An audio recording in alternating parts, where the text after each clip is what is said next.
Hello friends, स्वागत आहे तुमचं माझ्या मिनी व्लॉगमध्ये। तर आज आम्ही चाललो होतो शॉपिंगसाठी।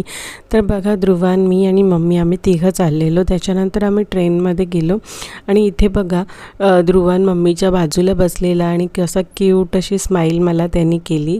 आणि त्यानंतर आम्ही बेबी गर्लसाठी कपडे बघितले, खूप मस्त मस्त असे फ्रॉक्स होते। तर त्याच्यानंतर आम्ही बघा चाललेलो पुढे अजून काही शॉपमध्ये। हा रस्ता कोणता आहे ते मला कमेंट करून नक्कीच सांगा। आणि ध्रुवांनी बघा आईस्क्रीम घेतलं आणि तुम्हाला दाखवून तो आईस्क्रीम खातो आहे।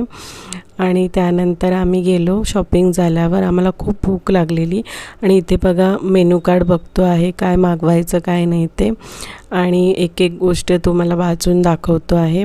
त्यानंतर आम्ही मागवलं वडा सांबार, 4-5चा सुमार होता, त्यामुळे आम्हाला हॅवी असं खायचं नव्हतं। आणि नंतर निघालो परतीच्या प्रवासाला। तर ह्याची रिक्षामध्ये खूप नाटक चालू होते, झोपून दाखवत होता। तर तुम्हाला माझा व्लॉग आवडला आहे का? व्लॉग आवडला असेल तर माझ्या चॅनलला लाईक करा, शेअर करा आणि नक्की सबस्क्राईब करायला विसरू नका। बाय।